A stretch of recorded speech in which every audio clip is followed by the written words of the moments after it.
Hey!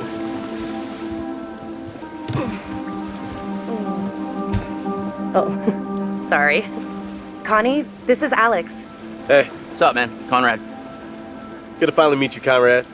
I think when we initially find Conrad, the audience might be a little bit taken aback. Where's the old crust bucket skipper anyhow?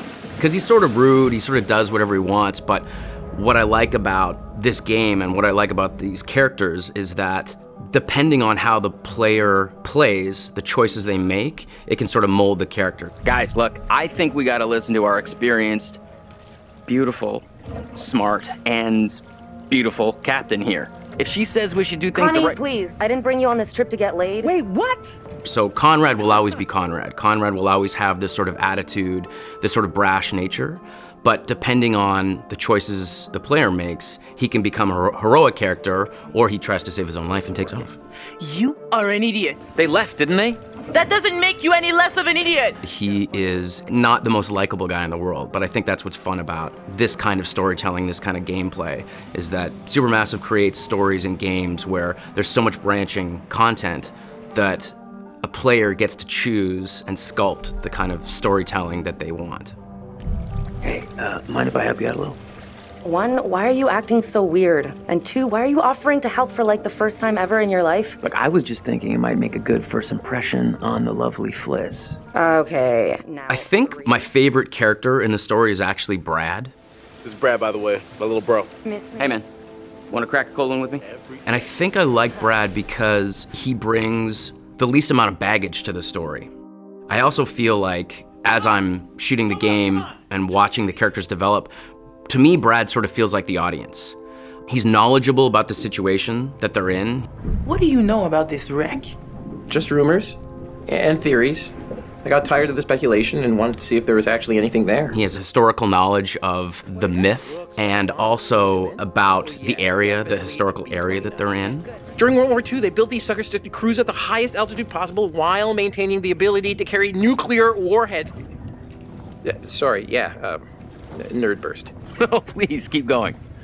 But I also think that he is the one that is less distracted by the other relationships. I think that Fliss is on a mission. She's there to guard and to lead our group. So is everybody on board and ready to go? I think that Julia and Alex are so intertwined in their personal relationship that they're almost distracted to everything else. So Brad sort of shows up, even though he's Alex's brother, he's almost like an outsider. And so he's watching all these people. He's meeting almost everybody for the first time. So to me, I think he feels like the audience. He's discovering this world. What's up? Nice detective skills, by the way. I did have maps. Just be rad.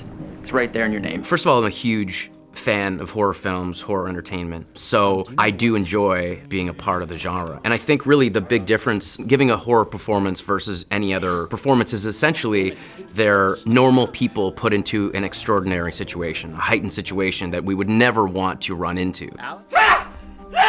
And so usually you get to explore the depths of terror and fear in a more exaggerated way than you would in a straight drama. But that's fun. Again, you just get put in these extraordinary situations and you just have to react to, your worst nightmares, your worst fears. And I always find that fun. I think what I'm most excited for players when they experience Man of Medan is, first of all, the world that's created. I think it's an incredibly lush, beautiful, sort of an intoxicating world. And also the variety, the beauty of where we start and the really horrific griminess of where we end, I think is a great journey.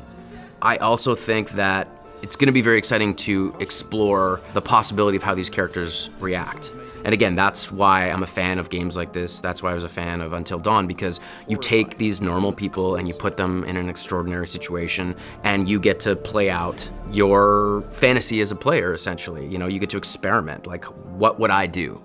And I think that each character is relatable. And so when you're making these decisions, when you're choosing the fate of these characters or how they will potentially explore this world, you're really asking yourself as the player, what would I do?